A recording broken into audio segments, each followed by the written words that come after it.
चैत्र नवरात्रि में देवी माँ का पूजन और साधना कैसे करें। हरिओम साथियों, पिछले वीडियो में हमने कलश स्थापना की विधि को समझा। अब हम देवी माँ के पूजन और साधना की विधि को समझते हैं। देवी माँ के पूजन के 5 चरण हैं: अभिषेक, श्रृंगार, होम, नैवेद्य और आरती। प्रथम 3 दिन माँ दुर्गा का पूजन इस प्रकार करें। स्वयं के ऊपर गंगा जल छिड़क कर स्वयं को पवित्र कर 3 बार आचमन करके हाथ धो लें और कुमकुम का तिलक धारण करें। हाथ में दूर्वा, अक्षत, पुष्प लेकर ओम गणेशाय नमः कहकर गणेश जी को अर्पित करें और चंदन और जनेऊ से पूजन कर प्रणाम करें। हाथ में पुष्प और अक्षत लेकर ओम गौरी देव्ये नमः कहकर माँ गौरी को अर्पित करें। कुमकुम और मौली से पूजन कर प्रणाम करें। अब सबसे पहले बीच वाले आदि शक्ति स्वरूप कलश पर 4 बार जल छोड़ें। हल्दी, चंदन, कुमकुम, अक्षत, पुष्प, धूप, दीप, नैवेद्य, आचमन अर्पित कर पूजन करें और प्रणाम करें। अब माँ लक्ष्मी का हल्दी मिश्रित जल से अभिषेक कर हल्दी अर्पित कर उन्हें उनके कलश पर विराजित करें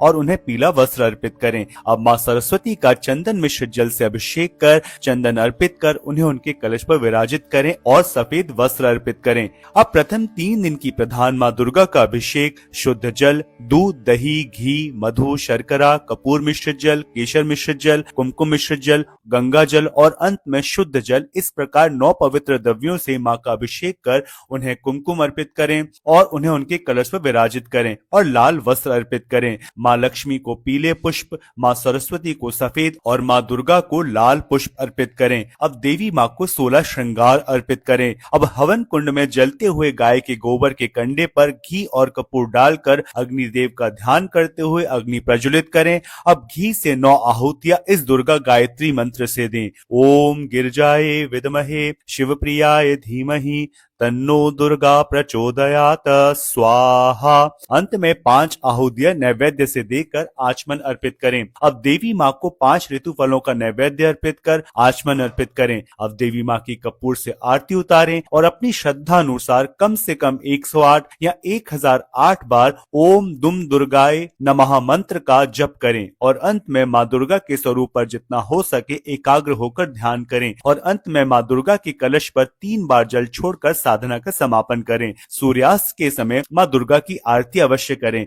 यदि संभव हो तो जाप और ध्यान भी करें। माँ सरस्वती और माँ लक्ष्मी की पूजन विधि हम आपको अगले वीडियो में बताएंगे। जय भगवती।